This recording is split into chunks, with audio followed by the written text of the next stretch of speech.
Hey everyone, it's Mr. Wildwood94. I hope you're doing well today. I'm sorry if my voice sounds a little hoarse. It's really cold in our apartment for whatever. We have the heat up. I don't know, maybe something's wrong. Anyway, I have a book to review here. I was originally going to review this as a Things Like Goosebumps video on my other channel called Michael Goosebumps Fan, where I talk about R.L. Stine's Goosebumps series and anything kind of like it.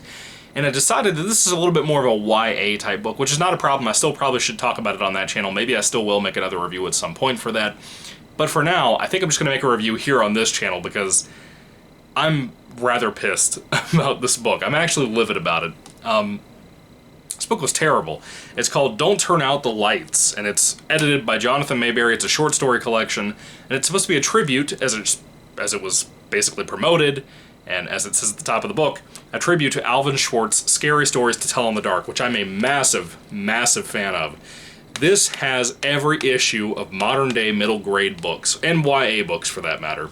Again, it's not really the longest book. It's about, 400 or 384 pages. Not too long, bigger font. There's a lot of people involved with this. I'll give the names out in a moment, but I'll tell you this. I'm really let down with this. I'm a huge fan of Scary Stories to Tell in the Dark. I didn't read it as a kid. I read like a couple of stories. I saw the pictures that scared me, like the haunted house story, for example, with the creepy-looking woman that's kind of like a zombie-looking thing almost. I didn't read those books until I became an adult. I read them for the first time a few years ago, about the time I had my back injury in 2018. And it was terrifying. It was extremely scary, absolutely frightening. One of the scariest book and series I've ever read in my life. Alvin Schwartz was a master storyteller with such a small amount of page space, because they were kids' books, really. They came out in the 80s. Really spooky stuff, really creepy stuff based on folklore and sort of kind of myths from different areas and regions. Sometimes a certain story might be told the same way over and over again, or urban legend, mainly, might be told a certain way over and over again in different areas, different perspectives, different aspects, and he basically wrote out a story based around a lot of those things, and there's a couple other things in there that are kind of his own creation, but most of those 100 or so page long books are urban legend stories, or inspired by those things.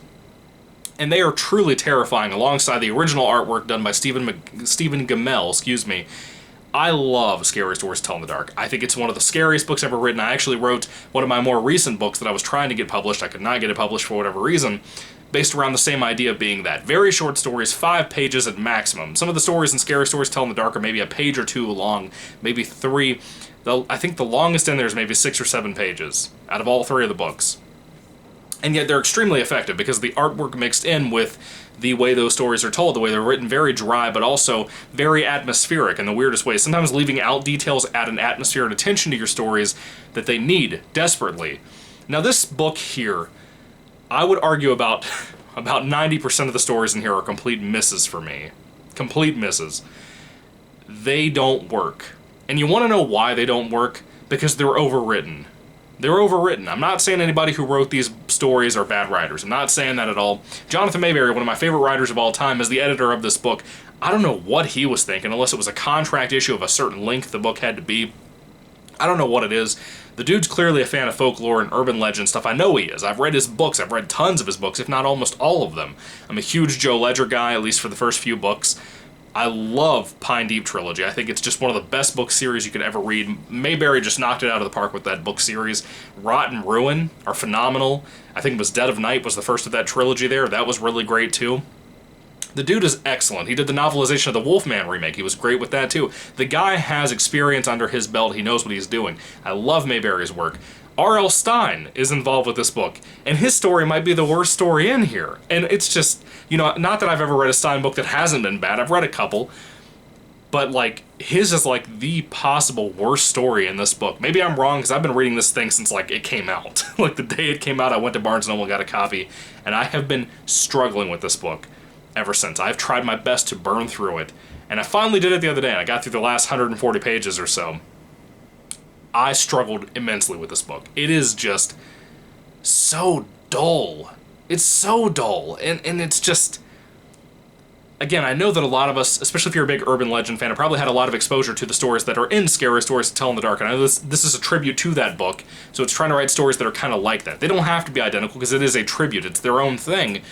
The problem is that they're overwritten. Some of these stories can be 15, 20, 25 pages sometimes, and there's no reason for that. They're not good enough and not fulfilling enough to even bother with that, you know? And in the meantime of all that, I want to give artwork praise here. The artist or illustrator of the book is Iris Compiet, or Compiet. I'm not really sure how to say her name or his name or whoever. That art is phenomenal in this book. If I could ever get my short story tribute things to Scary Stories to Tell in the Dark ever published, that's who I want to do my art for my book, because that person's work, he or she, whatever, is phenomenal. It saves this book. Because even when you get to bad stories that are based around internet stuff, yeah, not urban legend stuff, like internet stuff, like there's one in here called, like, it's copy and paste, but then paste is marked out and it's written kill beside it. Yeah, you have stuff like that. There's like an Instagram horror story in here. That's what you're getting with this, you know? And I know you're trying to appeal to young audiences and the YA kids and stuff. You didn't need to do that. Scary Stories to Tell in the Dark has a reputation for a reason. Goosebumps has a reputation for a reason. I don't know what they were thinking half the time. I don't know who thought these stories were a good idea most of the time. But I'll get into pieces here and there and fragments. I'll tell you what my favorite story is, which is probably like the best story in the entire book. There are not many reviews on YouTube for this book, so I want to be one of the ones who talk about this thing, because I find it heresy almost what they've done here in tying Alvin Schwartz to this. It's almost like a promotional tool rather than just doing their own little book, and they didn't call it a Scary Stories to Tell in the Dark tribute. There was no reason to call it that. They're nothing like those stories. There's very few in here who are. And again, I don't want to trash the writers. The writers are not the problem here. Well, to an extent they are. Either they're not as biggest fan of Scary Stories as they say they are. I'm not trying to gatekeep, I'm just saying.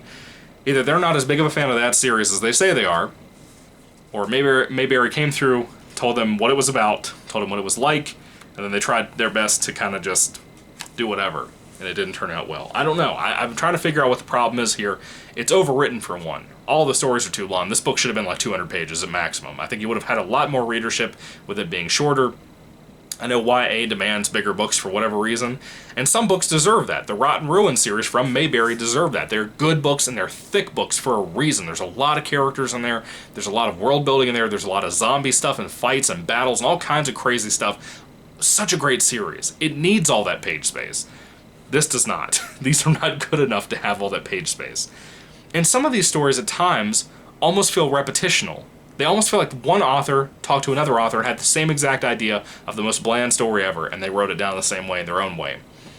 But again, that art by Iris saves this book, and I will show you some of that here. Here's one of the best ones in my opinion. It's from, I think it's the last story in the entire book, called The Tall Ones, if I can get to that page to show it to you. Because this artist is just phenomenal. He or she, whatever. I'm assuming it's Iris as a girl, I guess. She deserves a lot more praise for her work. Look at this, man. Look at this art. Does this not remind you of Stephen Gammell? Does that not evoke the feeling of some of the stories you had in there when you read these, or read those? These art pieces are a great example of it. If the writing is not up to par, you cannot save these stories with the art. Because even in Schwartz books, in the Scary Stories books, if his story is a little lacking, you have a wonderful piece of art there that Stephen Gammell did, even for the comedy pieces, like The Viper, if you read The Viper. I like that story. I'm just saying, if you don't, you can still appreciate the picture of the little man there. It's great. It can save some of those stories and make them even more impactful, which is what I think is the case with my book that I wrote too, which again probably will never see the light of day to anybody, but still, that's what would save this. Iris's art is just unprofoundly beautiful. I can't even... Unprofoundly is probably an insult word. I don't mean it like that. Your art's wonderful, Iris. Seriously, you deserve more pats on the back than anybody who was involved with this. Even Mayberry and Stein, who I love to death. Both of those writers I love to death, and they don't deserve the pat on the back here because it was not good. Let's get to some of the people here. I'll just tell you their names so you know who's involved. In case you know any of these people, I don't know a single one of these people. I'm getting to the point every time I pick up a short story collection, I don't know any of these people anymore. So anyway, Linda D. Addison, Courtney Alameda, Jonathan Auxier, Gary A. Bronbeck, Z. Brewer, Eric Cushing. Eric is spelled with an A. That's interesting. John Dixon. Tenerive, I don't know. Due, as in D-U-E. Jamie Ford. Cami Garcia, or Cami, I guess, I don't know. Christopher Golden. Tanya Hurley. Catherine Jordan. Sherilyn Kenyon. Altia. Contis, or Contis, I don't know. N.R. Lambert. Laurent Lynn. Amy Lukovics, Barry Liga, DJ McHale, Josh Mallerman, James A. Moore, Michael Northrup.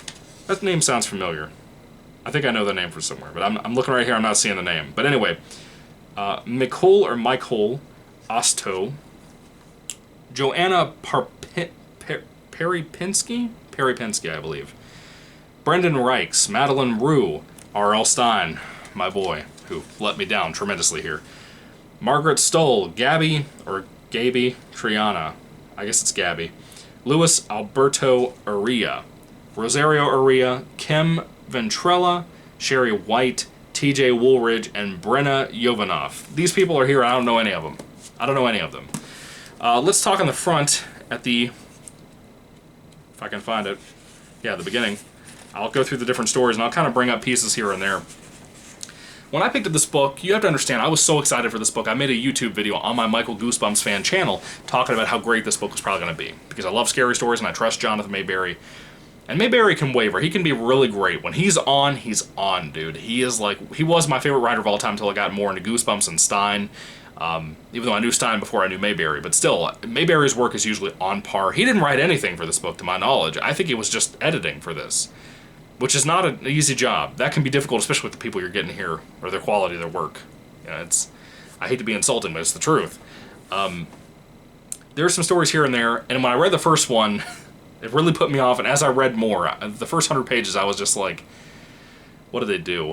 What did they do to my baby, Alvin Schwartz? The first story is Funeral Portrait by Laurent Lynn. This one was okay. It wasn't great, but I was like, this doesn't feel like scary stories to tell in the dark. And then I immediately realized this was a 10-page story. I was like, okay, if they at least stay at the 5 to 10-page range for every story in here, which was unlikely because it was like a 400-page book, that maybe they'd be fine, maybe they'd be good. Decent quality stories. A little long for Alvin Schwartz tribute type book, but maybe it could be good. Then I got to the next story, The Carved Bear. It's about a little girl, or a little boy, I think it was a little girl though, having this little toy bear. It was a carving of one. It was kind of neat. The story ended okay. Then you got Don't You See the Cat, and that was a pretty spooky one. My personal favorite is the fourth story in here. It's called The Golden Peacock. The Golden Peacock was fantastic.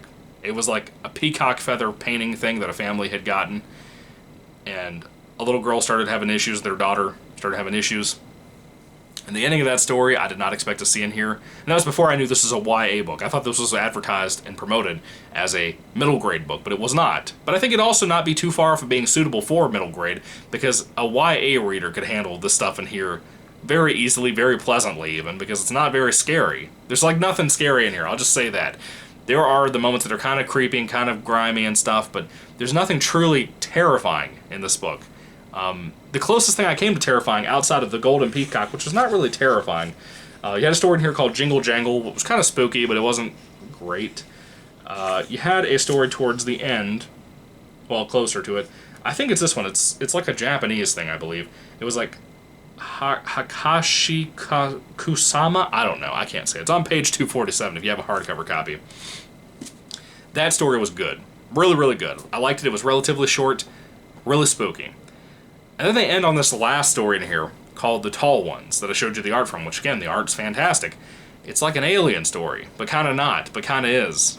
Nobody really knows what these things are. Basically, there's a town where a new kid comes to live, but you're not following the new kid, you're following a girl who's lived there her whole life, where in this town there are these visitors at certain years. I think it's like every 7 years or something, some ballpark weird number like that. And they show up and nobody really knows why they come in, but you have to leave presents and stuff outside, and if you don't leave presents outside for these alien beings or whatever they are, they'll just take you and kill you. You'll never be seen again. That's what this book is filled with, that kind of stuff. And it's like less impressive, not scary urban legends. It's like if you went to a campfire in the middle of the woods with your friends and your dad and your uncles, and you guys were telling scary stories, and the dads and uncles have all this life experience, scary stories they were told by their fathers and grandfathers that scared the crap out of them when they were kids. And then, like, the youngest son, it's like 5 years old, speaks up. And he's like, back in the wilderness, deep down into the darkness, there was a rock that came to life. And it ate people. Beware. That's what some of the stories come across in here. That kind of depth and quality is what you're getting with a lot of the stories in here. And it honestly makes me mad. I don't mean to be so temperamental about it, but it feels like I should be, because this is not a cheap book. This book in hardcover is like, it doesn't say on the inside flap here, Yeah, it doesn't say, but I'm pretty sure I paid about 15 or 20 bucks for this. It ain't a cheap book. Book prices are going up higher and higher, but still, this is not worth the money. Iris' artwork is fantastic and does not deserve to be in this. It doesn't. She's too good. Or he. Whoever. They're too good to be in this. The title's cool. It kind of reminds me of that Spider-Man Turn Off the Dark play that was out there. It reminds me of that title. But it's a shame. I'm really bummed out about this because I was really looking forward to this. Like I said, it took me like 6 months to read this thing. If not a little bit longer. A little bit less. Somewhere in that ballpark. This is not good. This is a really bad, dull, boring book. And I would highly recommend you just avoiding it. I love Mayberry. If you're a collector of him or any of these other people in this book, pick it up for that and that alone. Don't even bother spending time on it because you're going to be let down. When I looked at Goodreads, I was surprised by how many bad reviews I saw. I figured it would be one of those books that I'm like the only person on the planet that's like, what is this? This is a huge letdown as a Scary Stories fan, as a scary creepypasta fan, or anything like that. Short story fan, anything. This is a letdown to all of those folks. If you like any of those things I just mentioned, you're not going to like this book probably that much. You might like the Peacock story. You might like the Tall One story, kind of, but it's really kind of lacking in a lot of ways. It just feels like none of these people had the right idea, or none of them were fans enough of Scary Stories, or had not reminded themselves by rereading the books enough to be able to grasp what those stories are supposed to be like in texture and in feeling. Because you would have a story every once in a while that'd be like 2 or 3 pages long. One was like a weird poem thing that sucked. It felt like nobody knew what the spirit of Scary Stories to Tell in the Dark is supposed to be. And I hate to trash it, because maybe it's supposed to be its own thing. It's a tribute, as I said. But don't sell it as a tribute to that book series that you're nothing like at all, because you're getting the people who love that thing to get hyped for this thing that is nothing like that thing. Don't do that to people. Don't falsely promote these things to piss people like myself off deliberately when we do reviews, or we will trash you. I promise you. And that's what I'm doing here. I don't hate any of the people who wrote this book, but you guys should be ashamed of yourself, because it's bad. It's really bad. There's very few stories in here that are worth keeping up with. And if there's any good ones out there you guys can remember that you put down in the comments to remind me of, or ask me if I like this one or that one, I probably forgot about them because I've been reading this thing forever. Probably forgot about a lot of the stories in here. But I know most of them were not good. Most of them were not above like a 3-star rating per piece out of 5, in my opinion. Which to me, when 70% of your book is a 3 out of 5-star rating for each story, and then a lot of them are like 1 and 2 out of 5, that's not good. That's not good. When you have like 5% of your book that I actually like, that's not good. I know all my little numbers and percentages keep not adding up, but still, when I actually say I can sit down and say I actually love 5% of this book, I'll give it 6% because of the art by Iris. That's not good. You shouldn't be proud of that. You shouldn't be. So again, if you're a collector of like Mayberry or something, pick up these books specifically because of that. Pick them up because of that. Do not buy them to read them and enjoy them, because you're not going to like that. Anyway, I'm sorry for rambling on for so long. I just thought it was worth getting all my aggression and anger out about this book, because it's just... This is the most schemy thing I've ever seen in my life. And then I saw at the bottom of the title, it said, presented by the Horror Writers Association. No wonder this feels like a committee book. It is a committee book. And that's not to trash the Horror Writers Association, because Jonathan Mayberry is part of that group. I think Brian Keene is as well, who I also love. I don't think Stephen King is, but maybe he is. I don't know. Not to trash those guys, but this feels like a committee book. And it comes across like that. It comes across like today's type of committee books. The type of thing Disney would put out. And if you know what I mean, read the book and you'll see what I'm talking about. It's exactly there to the very T. 35 stories, and like 5 of them are maybe good. Maybe 4, actually. But still, don't turn out the lights. What did you guys think about the book? Did you love it? Did you hate it? Are you pissed off the way I'm pissed off? Put your thoughts and comments down below. I would love to hear what you have to say about this big old miss of a bullet, or whatever it is. I'm really pissed off about this. I can't even believe it. Anyway, if I had to rate, don't turn out the lights. I keep trying to say don't turn off the lights like the Spider-Man play. Don't turn out the lights. If I had to rate this book on a 5-star basis, I'd give it like a 2 out of 5 stars. I'd give it like a 2, because there's a couple of things in here I love. The art is just immaculate. It really is. Everything else I could care less about. This is going to be on my bookshelf because I love Mayberry and I will buy anything with Mayberry's name on it. But I probably won't read this ever again. I probably won't, if I'm being honest with you. And it makes me mad that I have to feel that way.